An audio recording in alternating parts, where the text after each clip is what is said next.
Hello viewers, welcome to my channel মৌয়ের সাথে রান্না বান্না। আজকে শেয়ার করব শীতের সবজি দিয়ে নিরামিষ দিনের একটি দারুণ টেস্টি রেসিপি, শিম আলু আর বড়ি দিয়ে নিরামিষ ঝোল। অনেক সময় মশলাদার খাবার খেয়ে অরুচি এলে মুখের স্বাদ বদলাতে ইচ্ছে করে।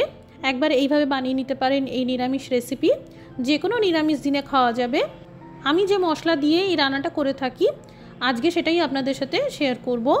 আমার চ্যানেলে নতুন এসে থাকলে সাবস্ক্রাইব করে নেবেন আর নিয়মিত রেসিপি পেতে বেল নোটিফিকেশনটা অন করে নেবেন। এখানে 10 থেকে 12টা শিম ভালো করে ধুয়ে বড় বড় করে কেটে নিয়েছি। দুটো বড় সাইজের আলুকেও লম্বা করে কেটে নিয়েছি। আর নিয়েছি বাজারের রেডিমেড বড়ি। প্রথমে ডালের বড়িগুলো ভালো করে ভেজে নেব।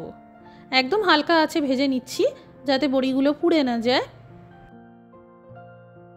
বড়ি সব তেল টেনে নিয়েছে, তাই আবার করে তেল দিয়েছি। এবার সামান্য হলুদ আর লবণ দিয়ে আলুর পিসগুলোকেও ভেজে নেব।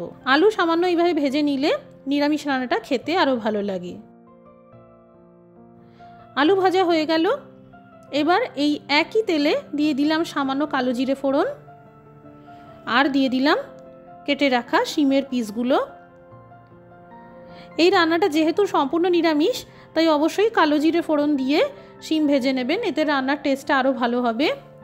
যারা রসুন দিতে চাইছেন দিতে পারেন, ফোড়নের সাথেই রসুন কুচি ভেজে নিতে পারেন। শিম ভেজে নেওয়ার সময় দিয়ে দিলাম সামান্য লঙ্কার গুঁড়ো, এতে একটা সুন্দর কালার আসবে। একটা মশলার পেস্ট তৈরি করে নেব।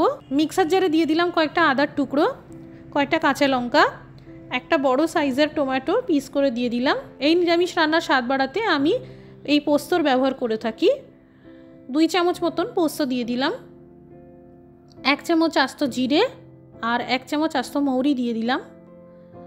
3টে ছোটো এলাচ, দারচিনি 2টো স্টিক দিয়ে দিলাম।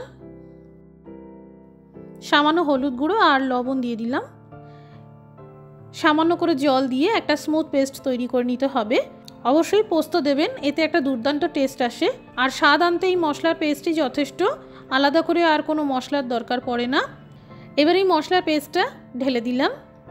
মাঝারি আঁচ করে বেশ 5 মিনিট ধরে ভাজতে হবে, যাতে মশলার পেস্টে যে কাঁচা ভাবটা রয়েছে সেটা চলে যায়। ভালো করে ভেজে নিলাম।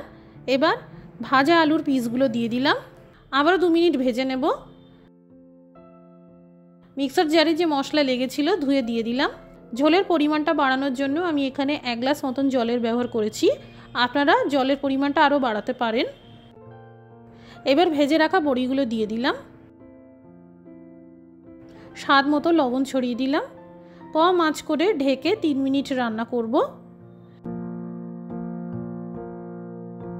3 মিনিট কেটে গেছে। আমি মাঝে একবার ঢাকা খুলে চেক করে নিয়েছিলাম, সবজিগুলোর ভালোভাবে সিদ্ধ হয়ে গেছে। এবার দিয়ে দিলাম 1 চামচ মতন চিনি।